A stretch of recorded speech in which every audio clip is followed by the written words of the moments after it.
You're listening to the UBC Medicine Learning Network.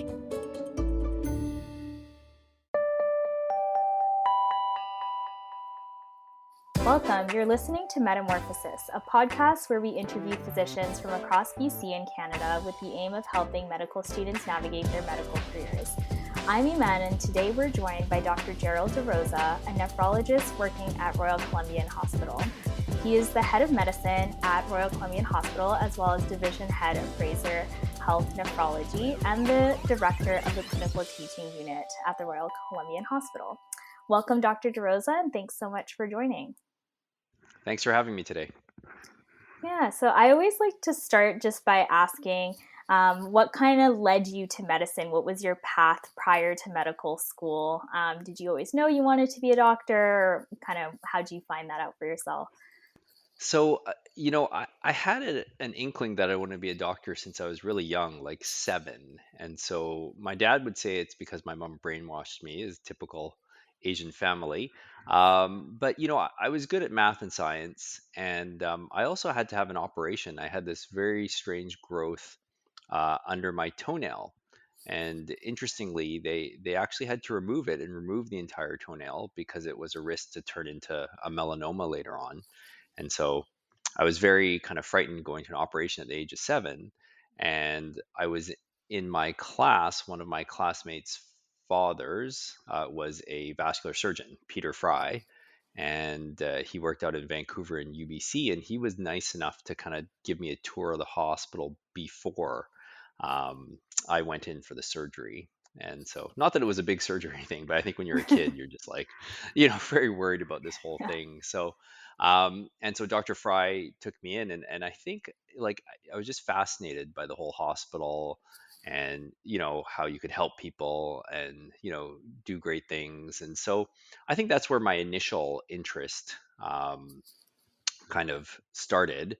And then I think, when you are one of those students who's good at math and science and those sort of things, and you enjoy those subjects, I think you naturally gravitate to the idea of thinking about medicine. Um, I had backup plans in university and stuff, but I always was thinking, okay, I might want to do medicine. So in undergrad, I actually did a slightly unusual path for most people. I did mathematics, statistics, combined honors. And I kind of did that because I thought math would be, math and statistics were easy and they have the right answer all the time, which is not fundamentally true when it gets hard. So, um, and then I also thought, from a backup point of view, if I didn't get into medicine, something like biostatistics, actuary, things like that were very interesting subjects. What I found about medicine, and what I found frustrating about mathematics statistics was just like I was trying to solve all these fascinating problems, but like they didn't have any real practical application when it was mathematics. Infinite dimensional spaces and integrating things over things, and it was very challenging. But it just didn't like I couldn't translate into reality, right? And so the thing I love about what I do now is as an internist, I still solve problems, but I get to solve problems for patients, for an individual patient or their families, and kind of I can see a direct correlation between like solving the problem and making the patient feel better, right? And so I really enjoy seeing that aspect of things, but I still love that problem solving. So. I love that story. I love stories that start with kind of kids who are exposed to the medical field and then it kind of sticks with you. It shows kind of the impact of it starting at a young age and how much that matters. And then when you did settle, you went to medical school, you got in, did you have an idea of what you wanted to do, especially coming from this background where it's, not as conventional? Yeah, it's very interesting because I talk about this sometimes because at Royal Columbian we also talk about career choices, and we actually have a session once a month where we talk about choosing a career.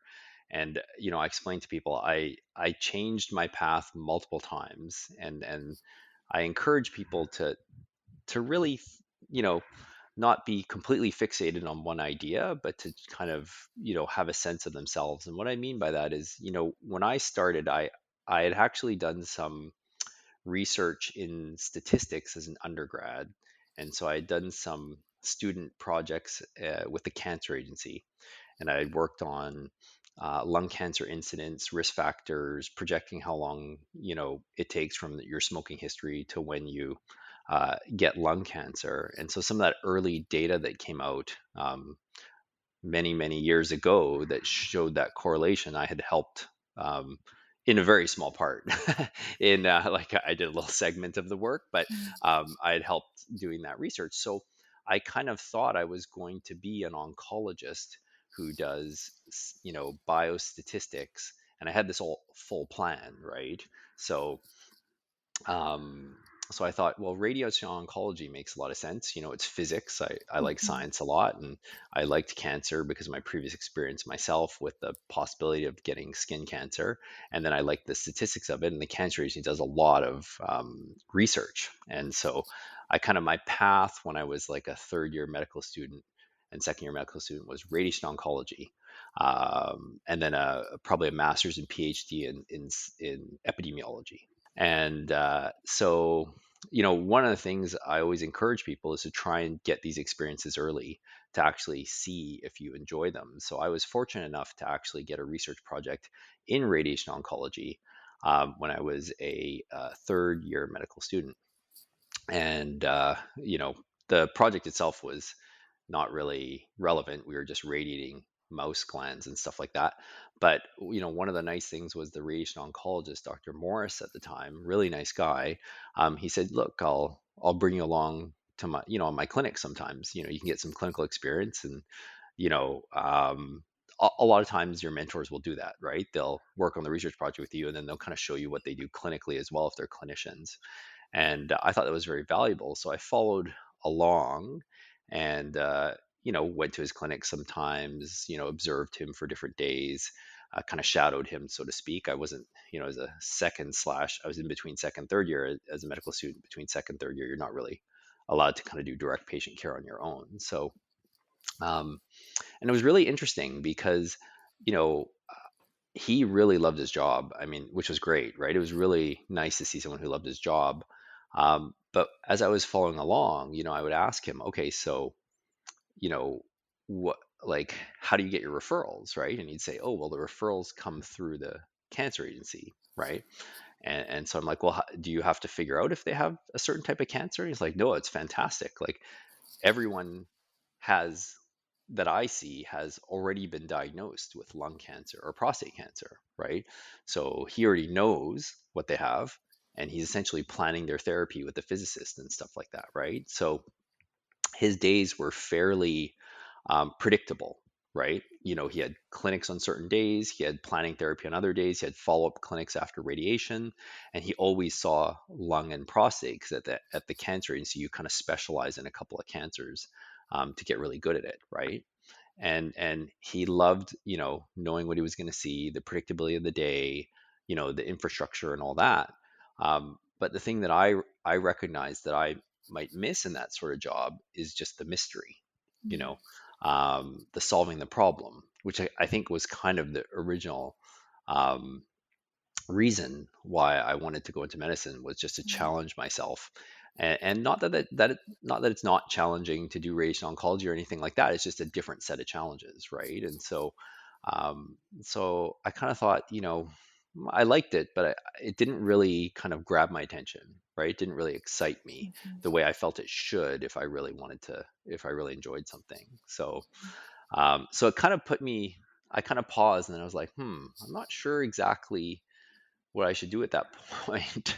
Mhm. um, I kind of went back and I thought, okay, I'm missing the mystery. So what kind of specialties do you have to solve problems, right? And so kind of naturally, I thought about things like neurology, internal medicine, pediatrics, those sort of specialties, right? I knew I wasn't very good with my hands, and so I didn't think I wanted to be a surgeon. Um, and I wasn't really keen to deliver babies for whatever reason. I just kind of knew mentally that I wouldn't want that kind of practice. So I kind of had ruled out a couple things. Now, when I went through the UBC program, it was interesting. Our third year was like 16 months. And so our core actually ended after CARMS applications. And so you had to you had to actually decide on something that you didn't want to do completely, like a core rotation of sorts, right? So, like, Mhm. for example, I was pretty sure I didn't want to do obstetrics and gynecology. So I put that at the end because you couldn't even apply for it, right? So it was very strange, and the electives were kind of interspersed through the year. So I actually had electives before I had my core rotations. Oh, okay. Yeah, I mean, they've subsequently changed that, I think, because it Yep. didn't really make a lot of sense. So Yeah. what you guys do now makes a lot more sense, right? You do your base core and then you do your electives after Yep. that. But it was really interesting because then I had these electives coming up and I'm like, I'm not sure what to do in them. So I went to talk to the chief resident at Vancouver General Hospital. His name was Steve Wong, and he still practices there. And this is once again something I encourage people to do. Is people don't mind the chief resident at a site, the some attendings, things like that, answering questions for medical students. Because we've all been through this, right? We've all been Mhm. through this search to do the right thing, and we all want people to make the right choice. So if someone emails me or says, can I chat with you? I'm very happy to do so. And certainly for internal medicine, the chief residents in British Columbia at the three main sites, they're great resources, right? So I went and talked to Steve, and Steve said, well, if you want to get an exposure to internal medicine and you want to prepare for your CTU rotation, he said, I would advise you to do nephrology and hematology because he said everyone is anemic. It seems like when you do CTU, and he said everyone has some sort of kidney problem, right? So Mhm. he's like, if you have that as a base, and he said those are kind of some of the trickier, parts of internal medicine. It's reputed that with hematology of like the coagulation cascade and very and things like that, and with nephrology of fluids, electrolytes, and glomerulonephritis and things that we like to confuse people about. So Mhm. um, so I said, okay, well, that's what I'm going to do. So I did hematology at VGH, which I really enjoyed. I thought it was great. And then I did nephrology at St. Paul's, and and I was lucky enough to get hit by the lightning bolt. It's very hard to describe, but I tell students and residents and everyone, like, sometimes you do something and you just know that's what you want to do. And Mhm. if you're lucky enough to get hit by the lightning bolt, then it's great in a way, right? And so I did nephrology at St. Paul's and I absolutely loved it. Um, I love the numbers. With the math statistics, I'm a very objective person. So for me, having numbers that you can base things off of, like the kidney function, the potassium level, the sodium, and then manipulate, the treatment plan, and then you test the next day, and you can see if your numbers improved, right? So for me, it was very satisfying. I like the intellectual kind of rigor of nephrology. I like the different things you can do. There's like transplant, there's dialysis, there's, just run of the mill kidney failure that you're trying to manage, right? And so, you know, um, and I think, part of it too was I had a really good time there. I worked really hard, and the preceptors I had, including my mentor, who's even my mentor to this day, David Landsberg, they were very encouraging. And so, after I finished that, I was like, I'm going to be a nephrologist. So, um, now you do have to be careful, right? Because you have to think about, did I just have a good time because, the attendings were nice to me? It was a great environment, and they're encouraging me to do it. And so now I feel like I want to do it, right? So, Mhm. I do always tell people you have to get more experience to make sure. And I definitely tried to get more experience. So even before I went to internal medicine or decided, I had this lightning bolt, but I was like, I have to make sure that I don't want to do Mhm. anything else, right? So I did pursue pediatrics because I thought, it's kind of very similar to internal medicine, just a different Mhm. population, right? And I did infectious disease pediatrics and another elective in pediatrics plus my pediatric core, and I realized that I'm not very good at like handling kids who cry. It actually makes me very upset. So, um, you know, it's and my wife will say I'm a softie at home. I'm not very good with my own kids that cry. I usually let them get what they want, but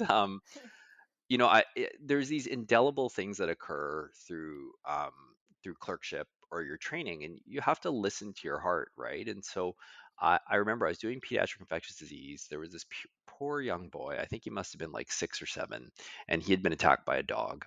And so the dog had kind of torn up his scalp, and so he had this multi bacterial infection that was very hard to treat, right?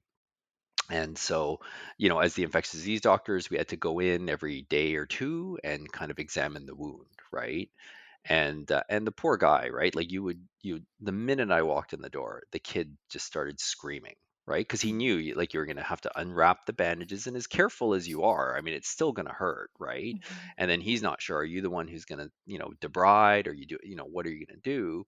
And he just screamed and cried, and his parents are trying to cajole him, and you're trying to be nice and try to, but it's hard, right? I mean, fundamentally, you are going to cause him some discomfort and pain, right? And so, I just couldn't, I didn't have the stomach for it. I was like, I can't do this. Whereas I think, like, for me, if I have to say put a dialysis line in an adult patient or do a procedure on them, in a general sense, like, I can talk to them and say, hey, like, I need to do this. This may cause some discomfort. I'll numb the area, but there might be some sharp pain. There might be just some discomfort. Even after I put it in, it's going to hurt for about a week to 10 days. But, if we don't do dialysis, you may not survive, right? And so I think for me, the ability to explain it to the patient, get the patient consent directly, and have them understand what I'm doing, I felt more comfortable with it. I mean, that Mhm. being said, I have colleagues who do pediatrics, and they love it, right? And kids are so resilient, they get better so quickly sometimes and stuff that, I'm sure it's just I couldn't get over that one aspect of things. So Mhm.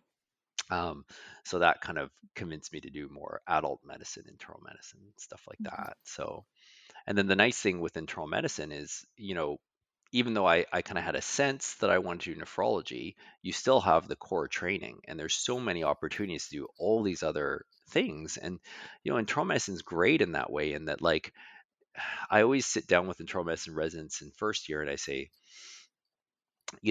there I split internal medicine into kind of like three big pools. Okay, so there's office-based specialties in internal medicine, right? So there's the rheumatology, the endocrinology, the allergy immunology, the medical oncology. Those are generally office-based, and not a lot of hospital work necessarily. I'm kind of generalizing, but a large portion of their practice is outpatient. The nice thing about that is most of those specialties have less weekends, less evening call, less having to come in at 2 o'clock in the morning and do things like that, right? And so, so I think it's nice to have a subset of internal medicine where people can choose that, and it's really good for the people that enjoy it, because from a work-life balance point of view, it's probably more conducive, right?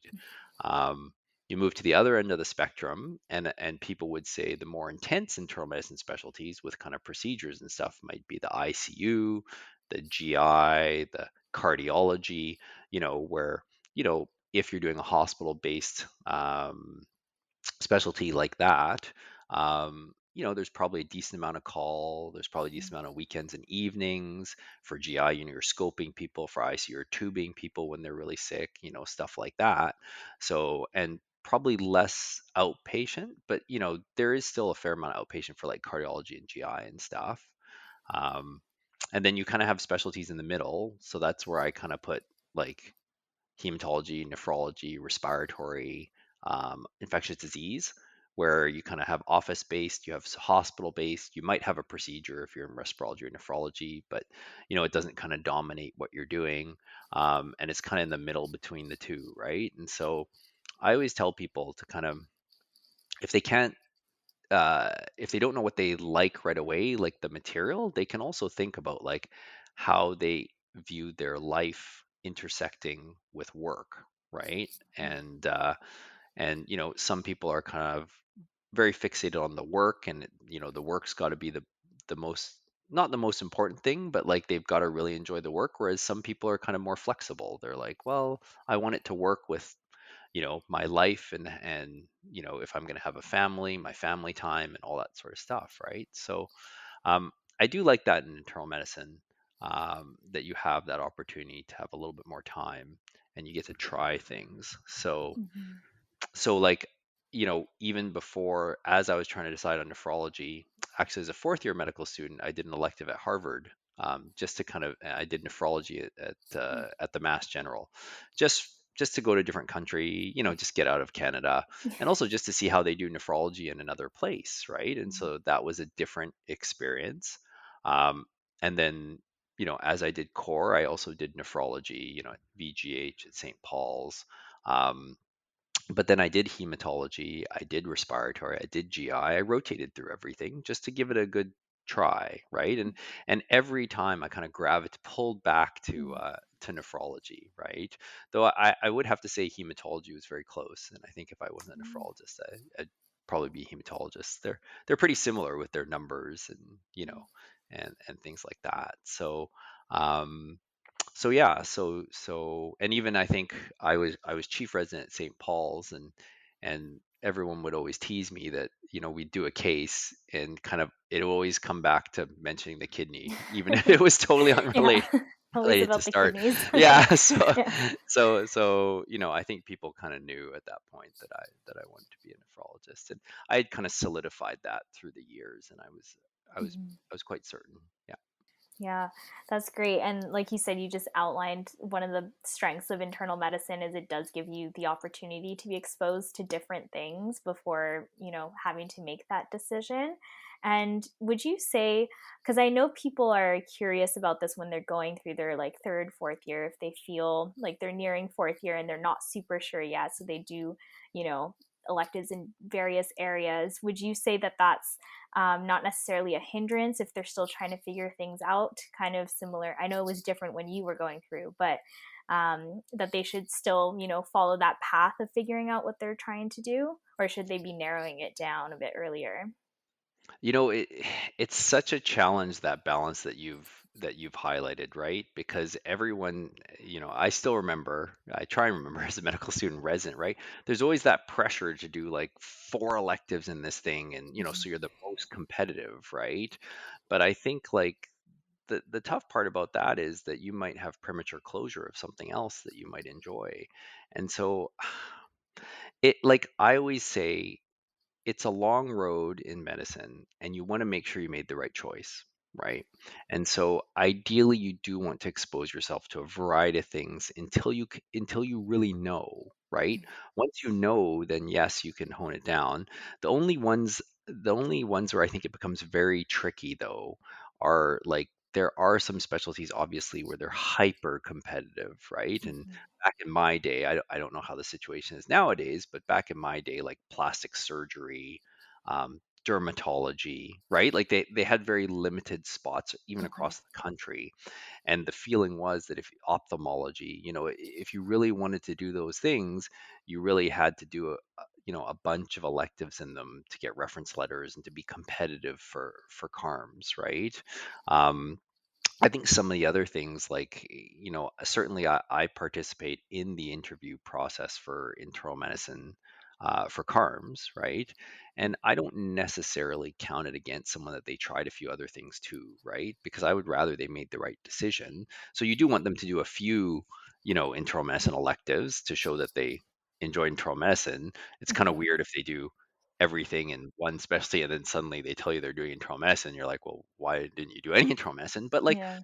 it's not uncommon for someone to explore family practice internal medicine, anesthesia internal medicine, things like that. And maybe some people hold that against them, but I think the majority of us don't, right? Like, you know, making that decision is not easy for a lot of people. And so I would rather someone explores it, and then during the interview or in your letter you can explain, right? Like, I tried a bunch of things just to see, and I actually decided, after this broadened experience, that I really liked internal medicine for these reasons, right? And I think, to me, as long as someone can explain why they really want to do internal medicine, it doesn't matter as much like how they got there, right? I mean, you will have some people who kind of came to internal medicine at the very end of their, they put it at the end of their clerkship, right? And then they realize they really like it, and they have to try and rejiggle their electives, but they can't now because like people have already Hmm. done their electives, so they can get a few internal medicine. And I had one student say that to me one time. They said, like, it's going to look like I don't want to do internal medicine because I only got a few elective. I was only able to move into a few electives. And I said, Hmm. you just have to be honest, right? You just have to tell people, like, you originally thought you didn't want to do it. You put it at the end, you realized you really love it. And so you tried to rearrange a few things, and then just let your passion shine through, right? And so, um, I still think the priority, and I hope this doesn't sound naive, is to figure out what you want to do, than to try and optimize your application, right? Hmm. Um, you know, I just think, you see very many people, and it's a long career, right? Like, once you choose a path, like, you're doing that for the next 30 to 40 years. So you definitely want to make sure that you enjoy what you're doing. Yeah, that's very humanizing also, just to, because the CARS process, I guess, can for us be such a black box. And so it's helpful to remember there's people on the other side who maybe understand, what you're going through. And I think so. I think most of us are reasonable people, and for me, I think, when I do the interviews, you know, I want to make sure that, because the core residency for internal medicine and many of the residency programs, the training's pretty tough. It's draining, right? And so I think that the people who have the energy to get through it are the ones who actually enjoy it, right? Mhm. Because, and I think if you make the wrong choice and then you're doing residency, it's pretty tough because the hours and, all that sort of stuff. So, um, I do think that the majority of people are just trying to make sure that someone's making the right choice initially. Yeah. At the end of the day.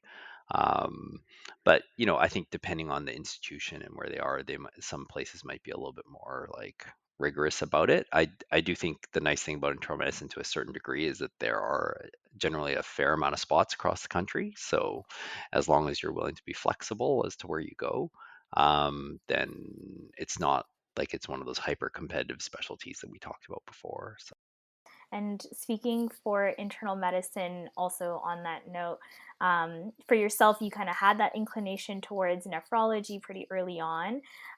Would you say what you've seen, with residents going through, do people kind of find their way? Is that more common, or is it common to, before you embark on internal medicine residency, you should know or have an idea?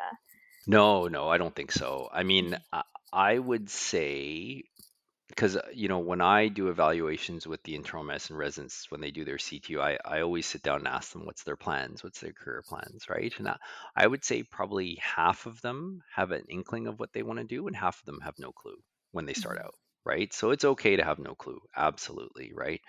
Um, and so then I do that kind of speech with them about the different pots of internal medicine. If they have no clue, if they have a clue, I just, I ask them why, and I, see if they're on track with, the kind of CARMS application process. Um, what I generally encourage people to do, like if someone were to embark in internal medicine, is to, you have to probably narrow it down to like two things by second year, because there is another CARMS process, and you can't really kind Right. of apply to three, four things, right? So, Yeah. so I encourage people to try and get a broad experience in first year, so that when they pick their electives in April, May for the second year, then they can kind of narrow it down to a couple of things. Um, and I think then you have the people that know they want to do something or fall in love with something, and then you have the people that are still doing the process of elimination, right? And one of the other advantages of internal medicine is that there is now, a lot of people are doing general internal medicine. Okay, and so you'll get a resident that comes and says, I don't like any one thing more than anything else, right? I kind of love all aspects of internal medicine. And you're like, well, that's great. You could be a general internist, right? And a general internal medicine is highly sought after right now in British Columbia and throughout Canada, actually. So very Mm. employable. And the job for a general internist is very flexible. And so you can kind of tailor it to what you want to do. So, and what I mean by that is, we have general internists that work in an academic center. So those would be the CTU attendings that a lot of students see. And they do a lot of CTU and a lot of teaching clinics, right? But they don't do a lot of other, that's kind of the focus of their work. And those are the ones you're probably going to expose to more often if you're doing, um, at the main teaching centers. Now, a general internist in a clinical teaching unit is very different from a general internist who works at a community hospital. A general internist in a community hospital, for example, I'll just say, let's say Ridge Meadows, one of the hospitals in Fraser Health, right? There is no ICU. There are no intensivists at Ridge Meadows, and there's only one cardiologist. So the general internists do a lot of higher acuity work. So they have their ICU there that's run by general internists. So they will intubate patients. They will do temporary pacemakers. They will look after very ill patients, that need monitors. They'll do a lot of cardiology work, treadmills, stress tests, things like that. So very different from if you were working at, my hospital, Royal Columbian, where there are cardiologists, intensivists, things like that, right? So you could be a general internist and you could do like a lot of ICU cardiology type work without having to do a ICU cardiology fellowship. Um, there are some general internists that work just in an office and they kind of pick a niche, like, they like managing diabetes or they like managing cardiac disease and stuff like that. And they do office-based general internal medicine. And then, of course, there's general internists who develop kind of an expertise. So, we have general internists that do obstetrical medicine that work at Women's Hospital. We have internists at St. Paul's that do thrombosis. We have internists that do perioperative medicine. So, I probably missed a few things, but the nice thing is like there's some inherent flexibility there with your job, right? And so that's the nice thing about it. Like you don't necessarily have to decide that you want to do a subspecialty in internal medicine. You could do general internal medicine and then have a varied practice and just pick a community that you like and a hospital that you like and do the work there, right? And so a lot of our trainees end up doing that now, and they're fantastic. So, and they're very happy with their lives, right? That's awesome. Yeah, that's Hmm. that's way more vast, as you mentioned, because I guess a lot of us get exposed to through CTU, so we kind of Hmm. think of it as just being that. But that sounds very variable and vast, which is great for people. Yeah. I always tell people if you do CTU and you at least enjoy it, then you should think about internal medicine because it's not really reflective of what the majority of internists do, right? I mean, even Mhm. as a nephrologist, if you think about it, I mean, I actually do attend on CTU a little bit because I am the CTU director still, but the majority of nephrologists in British Columbia do not do CTU, right? They do not do general medicine. So the majority of them do office and then internal medicine and then nephrology consult service and things like that. And so, um, so you don't like students don't see that aspect of things, right? They see the busy inpatient CTU where these patients, they're on 1 and 4, you're on call overnight, and then these patients are Mhm. quite sick and complex, right? But there's a whole nother world for internal medicine. So then I encourage people definitely to try and do, sometimes people will come to me and say, should I do 3 more CTU rotations to try and get into internal medicine? I say, God, no, don't do that, please. Like, first of all, you'll burn yourself out, Yeah. right? And if you're going to go into internal medicine, you're going to be doing a lot of CTU. So you Mm. don't really need to do 3 more CTUs, right? Mhm. And so probably, I mean, and I'm not the final arbiter of making this is just the advice I give people. I say maybe Mhm. do 1 more CTU, right, as a fourth year clerk, because your or fourth year MSI. I think you might change the name between clerk and MSI, but as a fourth year student, do 1 more CTU somewhere. Because then you could potentially work with someone in the program who, reference letters and things like that, and get another exposure to CTU to make sure you like it. Mhm. And then I say try and do a subspecialty. Yeah, there's a lot of subspecialty opportunities for students, both locally and then maybe even in smaller communities. They also have subspecialty electives, and it's really good to kind of see that slice of things and then talk to those preceptors on the subspecialty and say, oh, what do you like about subspecialty? What and get that slice of what it's like to be in an office or what it's like to do a specific subject,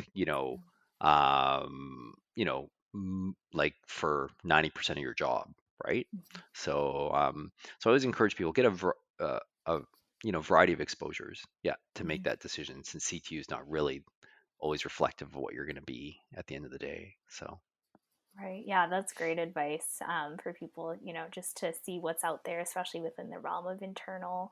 And then speaking of subspecialties, so focusing a bit on nephrology, what would you say is kind of like for people who don't know, like what a nephrologist does day to day, bread and butter that you tend to see? interestingly, it does depend where you work and where you do nephrology. Mm. So, you know, what I would differentiate is that um, there's what a general nephrologist does and what an academic nephrologist does. Okay, so if people work with an academic nephrologist, they may have a specific area that they specialize in, even within nephrology, like kind of Mhm. subspecialize, right? And so, different people at say Vancouver General or St. Paul's Hospital, they might spend most of their time doing peritoneal dialysis or transplant or and not necessarily do all the activities of a nephrologist. Um, but I think short of those academic centers where you can subspecialize, I would say the majority of nephrologists in the province then are what we call general nephrologists. Okay, and what that means is that you basically have hospital work and outpatient community work. Okay, so the community work is, seeing referrals from family doctors mainly, but also endocrinologists, cardiologists, other specialists about people with kidney problems, right? And so the majority will be kidney impairment, chronic kidney disease, people who you're trying to prevent their kidneys from deteriorating further, or if they continue to deteriorate, you have to start preparing them for dialysis or kidney transplant. So you're going to see a lot of that. You may see the weird and wonderful things as well that people get really excited about in nephrology. Sometimes they're afraid about. So you'll see like glomerulonephritis, you'll see like autoimmune kidney diseases, you'll see weird fluid and electrolyte problems like persistent hypokalemia and things like that. So you always get these interesting cases in the office, but the majority bread and butter, and I really do encourage people to understand what the bread and butter for things are, is chronic kidney disease. Yeah. So you'd have an office practice, and then basically then you'll have patients who then end up in a kidney clinic because you're preparing them for dialysis, or they end up on dialysis. So then most nephrologists would also spend time in the dialysis unit to look after dialysis patients. They would also have a peritoneal dialysis clinic to see the patients who are dialyzing at home. And then some of us also do like a transplant clinic. So some of us have done a little bit of extra training transplant, or we just enjoy transplant. And so we have a transplant clinic in Surrey where we see patients post-transplant. And then, of course, we have the nephrology consult service in the hospital. So every week, me or one of my colleagues is assigned to the hospital, and then we get all these consults about patients who similarly have kidney failure, might need dialysis urgently, have a fluid and electrolyte problem, things like that, nephrotic syndrome, and then we'll go and do a Mhm. consult and organize dialysis, kidney biopsy, change their therapy, try and fix their kidneys, things like that. That would probably be the busiest part, is those weeks, right? And so depending where you work, like I'll just tell you how mine breaks down. I do like 10 weeks of consult nephrology in a year. I do 10 weeks of dialysis unit in a year. And then the other weeks are for kind of outpatient work. So, I do offices and clinics and things like that. Um, as I mentioned before, I do some CTU. So on top of that, I do 8 weeks of CTU, but not most nephrologists won't do 8 weeks of CTU. Um, so yeah, so it's quite variable. Those Mhm. inpatient weeks will be, fairly heavy, somewhat more stress inducing than your office. Mhm. And then you work the weekend and you often do overnight call during that week for a couple of nights. So you might have to come in at 2 o'clock in the morning and dialyze someone urgently, things like that. Whereas in your office weeks, you're generally not having to do a lot of those things. You're just in the office or the clinic, right? And you get the weekend off usually. So, but it depends on the size, like all these things, like whatever people decide, it's kind of variable. It depends on the size of the group, depends on the hospital and their needs. There Mhm. are nephrologists in community hospitals where they actually need to help and do some general internal medicine at the same time, right? Because some of Oh. these smaller hospitals, they don't have enough general internists. So then they have like a nephrologist, they have a few other specialists. And so then the specialists combine together and they all do general internal medicine to help out. Yeah. Mhm. So it does sometimes depend where you are in how your job looks like. Um, but but yeah, that would be a basic. Those would be the different aspects of a job for a nephrologist. Thanks for outlining that. That's really helpful, actually. And it seems like you said, very dictated depending on where you work. Mhm. But also, as you mentioned, really important to know that you like the bread and butter for that as well. And I think earlier you mentioned that nephrologists also do some procedures, at least on a limited basis. What are some of those procedures that you're doing? Yeah, so all of us need to be able to put in an urgent dialysis line. And so that would probably be the main procedure that all of us have to do as a core. Is, let's say you get called and someone has drank windshield wiper fluid in the emergency department and they need urgent dialysis, you would have to put in either a femoral or internal jugular dialysis catheter, so that they could get dialysis within, an hour or two, right away. So that's the main procedure we do. There are some places where nephrologists put in what's called a perm cath, which is a more permanent dialysis line. But now in most places, radiology has taken that over. And then in our group and in other groups, some nephrologists put in peritoneal dialysis catheters. So it's a kind of abdominal bedside procedure where you put in a peritoneal dialysis catheter right into their belly. So I don't do that, but probably about half, like 40% of our group have trained to do that. And so that would be the other main procedure I would say we would do. Yeah. So those are the main procedures for a nephrologist. I think in one province they used to do kidney biopsies, but now that's basically radiology now. Mm, So it's not a ton of procedures, I would say, but just I don't know. For some people, that's enough, right? One procedure that yeah. you have to do in a yeah. So it's nice to be able to do a procedure. I certainly enjoy them, though it's kind of Mm. procedures are always stressful because you want to get it right. So and Yeah. there's always some unpredictability with it. So Yeah, thanks for outlining that as well. And then, as far as now that you've kind of gone through your career, what have you found to be like the most challenging aspect of the job, or maybe something that's you still struggle with or find difficult? it's interesting. Yeah. I think one of the things I was going to say was the other thing people need to think about is the longitudinal relationship with patients and how that occurs, right? And so um, I think that certain disciplines in medicine, not just internal medicine, they have longitudinal care and some don't, right? And people have to think about whether they like that or not, right? I always think about, I really liked emergency to a certain degree when I was a student, but I always found myself thinking, well, what actually happened to that patient that I sent, Mhm. to CTU, right? And I was like, I wonder if I like and and so I think with internal medicine there's the opportunity to follow them longitudinally, right? But different specialties have a different relationship, and I would say one of the things with nephrology for sure is that those patients become very entwined with the nephrologist, right? If you have chronic kidney disease, you probably have chronic kidney disease for the rest of your life, right? And so you're seeing your nephrologist on a regular basis. So I mean, I have patients that I've known now for 20 years that I've you know initially diagnosed them, treated them for a long time, gotten them a kidney transplant. Now I see them in transplant clinic, right? And in some ways that's very nice. In some ways it's tough, right? Because they rely on you a lot, so there's a lot of pressure. And also the fundamental reality is patients will die, right? And it is hard for people, and I think one of the things is, yeah, to look after someone for 10, 15 years and then have them pass on, and get to know their family even and them so Mhm. well, and then it's kind of sad, right? And so I look at, I started in 2004, and there there is almost no patient apart from getting a transplant in that dialysis unit that's still alive, right? Because if you don't get a transplant, then generally you don't stay on dialysis for 19 years, right? Mhm.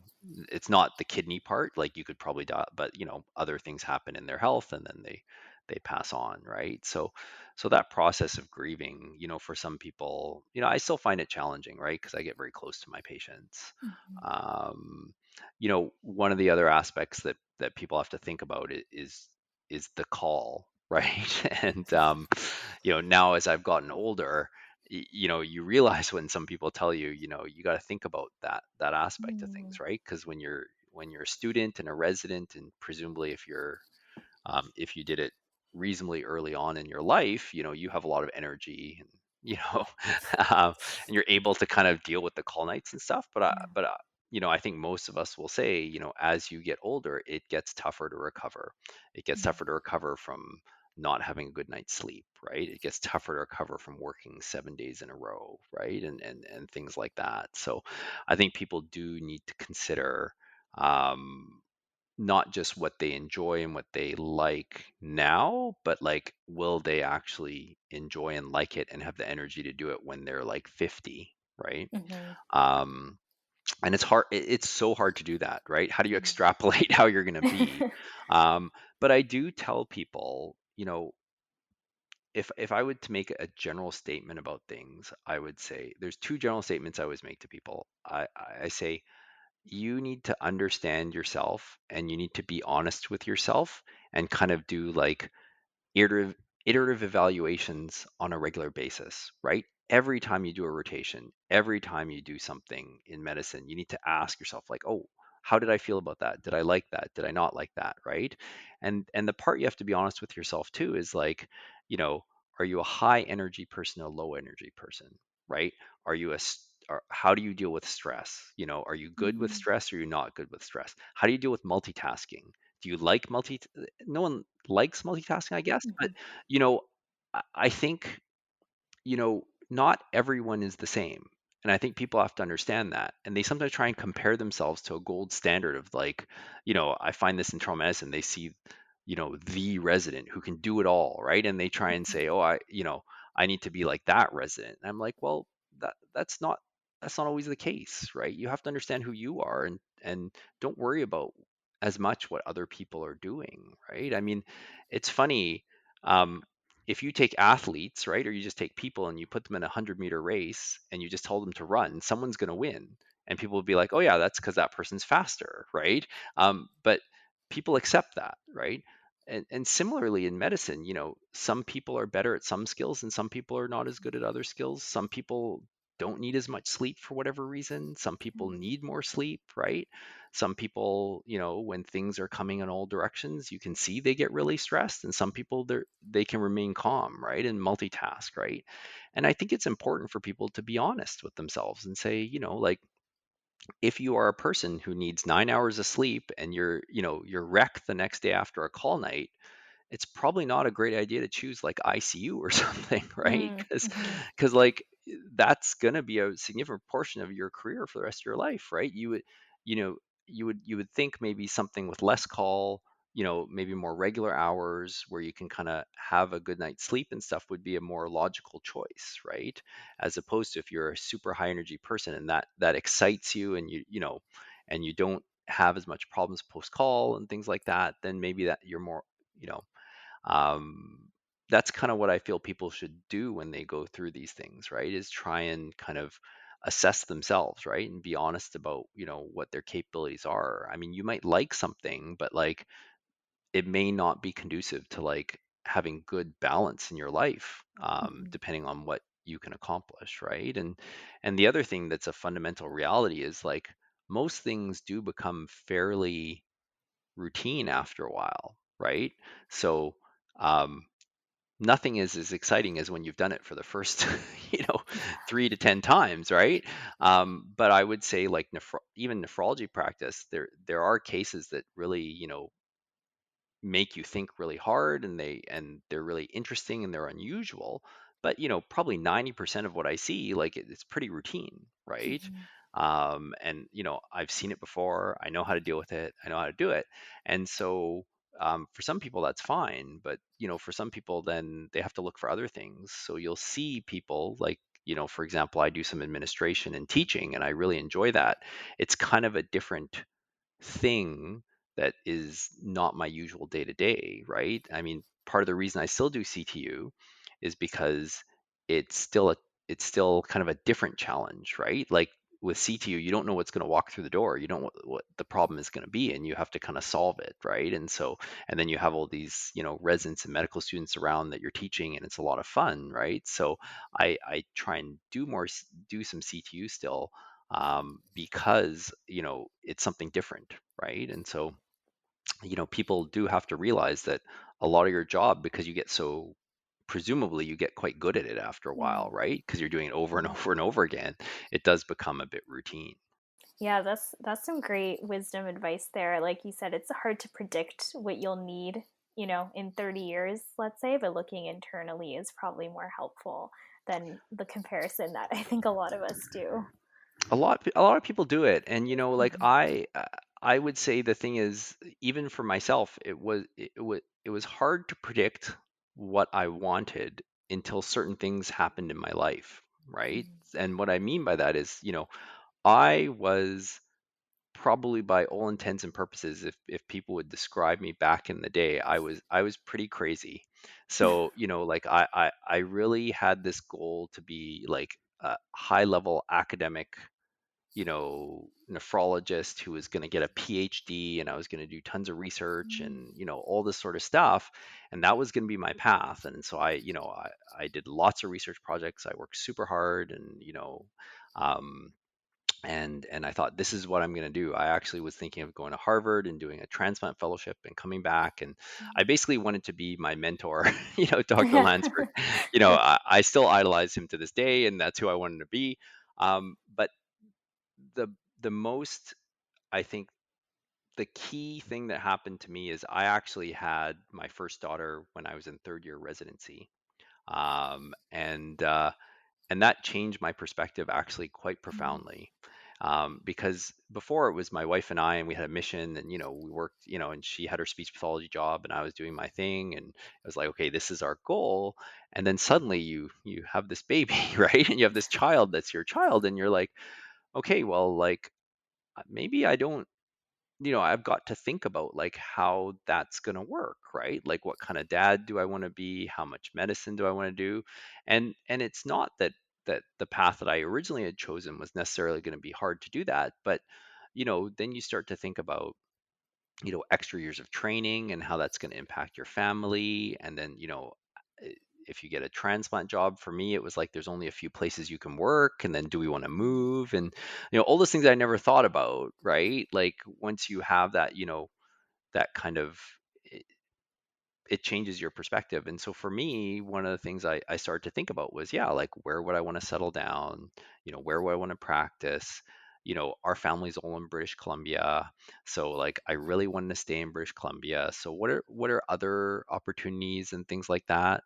And I don't know if I would have thought about that necessarily if I didn't Mm. have that life-changing moment. And so I think that it is, yeah, so even as I'm telling people to try and extrapolate, it is easier said than done until you actually go Yeah. through it. Yeah. Um, but I would tell people to think about those things if you can, right? And then maybe talk to people and actually ask them, like, how do you integrate like being a parent and being a teacher and being a clinician and being like you can't do, what I learned is you can't do everything. So you kind of have to prioritize a few things, right? And so I was lucky enough to get a job opportunity where I didn't have to do 2 more years of training, right? And it was in British Columbia, and it paid really well, and we could buy a house and settle down. And it didn't have a lot of research, but it had a lot of teaching, and I liked teaching a lot. And I kind of pivoted like into kind of more administration, and like Mm. once again, I kind of saw the wheels of research being um, somewhat slow, right? Like you have to kind of, have a project, write it up, get a grant or get a proposal, then do the project for a few years, and then, see what the outcomes are, analyze it, and then publish it, right? And so you're looking at kind of several years of in the making, right? And don't get me wrong, like research is so fundamentally important that I think the people who want to do it and the people who do it, like we owe a huge debt to them. But like for me, I kind of moved into more medical administration because then I saw a problem. Like for example, patients were not getting the kind of care that they needed, and then I can kind of say, okay, how do we fix that problem, right? And so that's how I decided to kind of, put my extra energy into outside of the actual nephrology care, right?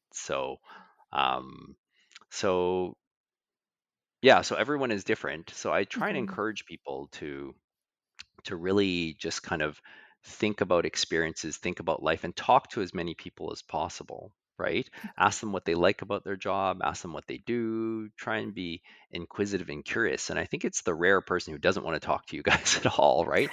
Most people are very happy at the right time, right? Ask them if they have time or if they have time for a coffee or, a time at the end of the day or whenever it's convenient for them. And then, have a conversation, right?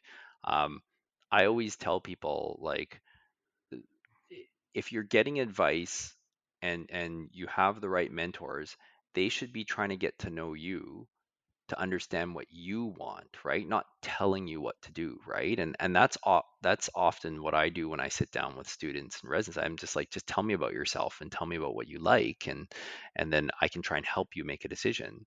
And it's funny, Hmm. I think people always assume I'm going to try and tell them to do nephrology and internal medicine, but that's not true, right? Like I've had students who tell me, I like family practice and internal medicine equally, right? And I tell them, well, then you should probably do family practice because, you know, it's only 2 years of training instead of like 5. Hmm. Um, there's so many jobs in family practice, and we need great family doctors. So if you enjoy family practice, you can get done in 2 years. You can start working and, you know, open your practice or work as a hospitalist, and then you can get on with your life and do the other stuff that's, really fun, right? Um, so I don't necessarily like try and tell people to do what I do, right? The key is to kind of look at what they're interested in and just help them kind of sort it out or at least know how to think about it, right? Yeah, Yeah. right. Sometimes you need like that outside perspective to help guide you a little bit, ask the right questions, and know that about yourself. That's all really great advice too, because you're certainly not the first person I've heard say, some kind of life event changes their perspective on what they were going through. And I think we just have to remember it's like a career, so it's going to change as things go on. And I didn't know if there was anything like last words that you wanted to mention or bring up about nephrology or advice or anything like that. There's so much advice, right? It just depends. Mhm. Um, but I I would tell people that it really is, there is a lot of flexibility, right, in medicine. And even if you think that like the choice that you've made initially, if it doesn't pan out, there's so many ways to pivot actually. And I've seen people do that throughout their career. I've seen them move from hospital to a different hospital, from outpatient practice to inpatient, stuff like that. And so I would tell people, don't feel like you're making these decisions that are never changeable in your life, right? There's so much flexibility in medicine. So generally, if someone is just a good person, like they work hard, that's the other thing I would tell people. Like it's it's really simple at the end of the day, right? It's, be a good person, be a good colleague, care about your patients, and work hard, right? And be responsible. And those are the people that, people want to take on as trainees. Those are the people that you want to hire as people in the future and stuff. And if you do that well, I I think things generally work out really well for people. And I think that for those people who are in medical school and medicine and stuff like that, like it's a great job, right? I always tell people like there is a fair amount of stress and stuff like that, especially during training, but there is a light at the end of the tunnel and you get done your training, you get your job. And I always tell people like what kind of job are you, kind of your own boss, right? Because Mhm. generally you are like even though I have a group that I work with and like we have to share the call and stuff, it's we are generally independent people, right? Yeah. And so, um, you can't really get fired unless you really do something egregious, right? How many people can say they can never get fired as long as you Mhm. just do a good job, right? Like Mhm. some people can get fired even if they are doing a good job in a Yeah. corporation and stuff like that, Mhm. right? And you're paid really well, and there's a general amount of flexibility. I've been able to reduce my office when I want to coach my kids in basketball on certain months of the year and things like that. And so, and I kind of decide that, not anyone else. So I just have to get a colleague to maybe cover me sometimes, on an evening, but I'll pay them back down the road. So I think it's great. Yeah. And I think people, like, it's hard to see that, because it is a grind, medical Mhm. school residency where you're really working hard and putting in a lot of hours. And so, I just want to reassure people that all the effort is worth it at the end of the day. Like, you come out of it, and it's a good life. Yeah, it's a great life, actually. I still get up every day, and I'm lucky enough to say that I don't think I've ever gotten up and been like, oh, I don't really want to go to work today. Mhm. I generally have been quite happy to go to work. And so, that's kind of my hope, is that people do find something that they're passionate about, and then so they enjoy what they do, right? So That's such a great note to end on. That's very uplifting and yeah. encouraging, I think, too. So that'll be great for everyone to hear also. And thank you so much again for your time and for just so much advice and great words of wisdom in this conversation. No problem. And hopefully I'll see some of the listeners out at Royal Columbian at some point doing their training. So I look forward to it. For more episodes of Metamorphosis, look for us on Spotify, Apple Podcasts, or wherever you get your podcasts. Thanks for listening, take care, and catch you on the next one.